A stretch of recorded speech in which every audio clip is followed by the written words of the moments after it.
भारतीय इतिहास जब सम्राट पृथ्वीराज चौहान की वीर गाथा सुनाता है तो उसके पीछे खड़ी एक महान महिला की छाया अक्सर धुंधली रह जाती है।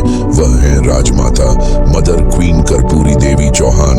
आज हम उस महान माता को नमन करते हुए याद करेंगे जब उनके जीवन साथी किंग सोमेश्वर चौहान वीरगति को प्राप्त हो गए। उस कठिन समय में पूरे राज्य को भी संभाले रखा और एक सम्राट को भी तैयार किया। एक ऐसी वॉरियर वुमेन जिनका जीवन, कार्य और संघर्ष इतिहास के अमूल्य पन्नों में गोल्डन अक्षरों में लिखा जाना चाहिए।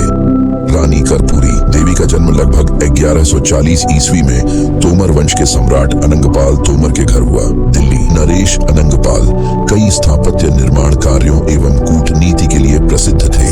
राजनीतिक दृष्टिकोण से यह समय भारत में शक्तिशाली राजवंशों के उदय का था, जैसे चौहान, गाहड़वाल, सोलंकी, परमार आदि। इसी राजनीतिक पृष्ठभूमि में कर्पूरी देवी का विवाह लगभग 1155 ईस्वी के आसपास अजमेर नरेश राजा सोमेश्वर चौहान से हुआ।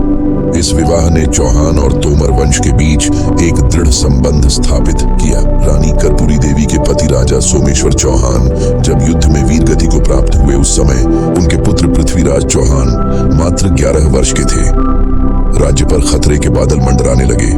बाहरी आक्रमण, अंदरूनी षड्यंत्र और सिंहासन के लिए राजवंशीय खींचतान की संभावना थी। ऐसे समय में रानी कर्पूरी देवी ने अपने पुत्र को गद्दी पर बिठाकर स्वयं राजमाता के रूप में सत्ता की बागडोर संभाली।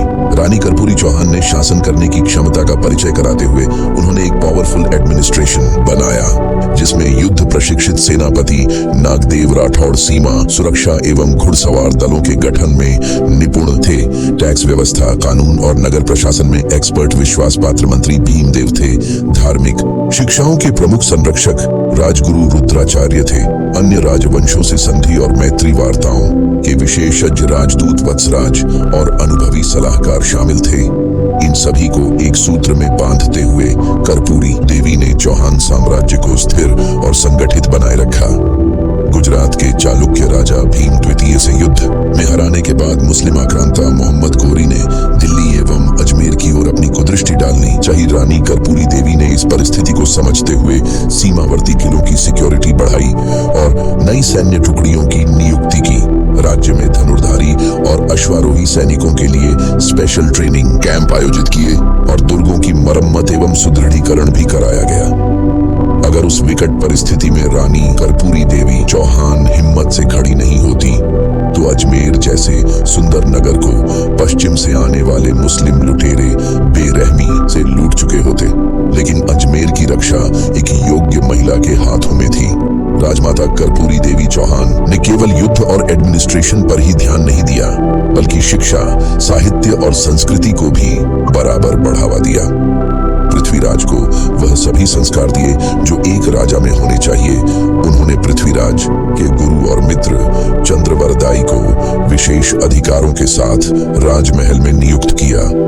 यहीं से पृथ्वीराज रासो जैसे महाकाव्य की नींव पड़ी। बालक पृथ्वीराज को धर्म, राजनीति, युद्ध एवं न्याय शास्त्र में पारंगत कर सम्राट पृथ्वीराज चौहान बना दिया। राजमाता कर्पूरी देवी का जीवन मातृत्व, साम्राज्य शासन और राष्ट्र प्रेम का आदर्श उदाहरण है। उनकी नीतियों और सूझबूझ ने यह प्रूव किया कि एक स्त्री केवल एक माँ या रानी नहीं होती, बल्कि वह पूरे राष्ट्र की प्रोटेक्टर बन सकती है। ऐसी बहुत सी योद्धा महिलाएं भारत के इतिहास में हुई हैं, जिन्हें हम वॉरियर वुमेन चैनल पर कवर करेंगे। आज मानव सभ्यता ऐसी दुविधा में है जहां सोसाइटी की आधी आबादी यानी महिलाएं ऐसी सिचुएशन में है कि वो ऐसी संघर्ष करती लेडी से इंस्पायर होना तो छोड़िए, उन्हें याद तक नहीं है। और बॉलीवुड जैसी फिल्मी दुनिया की नचनिया गैंग की औरतों को अपना आदर्श मानकर उनके जैसा बनना चाहती हैं, जिनकी आए दिन एक्स्ट्रा मैरिटल अफेयर्स की खबरें आती ही रहती हैं, जिन्होंने कास्टिंग काउच जैसी शॉर्ट ट्रिक अपनाकर बिना किसी प्रतिभा और संघर्ष के देश को मूर्ख बना दिया है कि वह भी हीरो हैं। और विडंबना यह कि आज की लड़कियां कर्पूरी देवी चौहान से प्रेरणा नहीं लेकर के बॉलीवुड में नाच गान का काम करने वाली करीना कपूर खान को अपना आदर्श मानती है। अब लड़कियों को यह सोचना होगा कि उन्हें कर्पूरी देवी जैसी संघर्षशील देवी से इंस्पायर होना है या वहशी दरिंदे तैमूर के नाम पर बच्चे का नाम रखने वाली करीना कपूर खान से। कोई भी माँ बाप अपने बच्चों का नाम वह रखता है जो उन्हें सबसे ज्यादा पसंद होता है।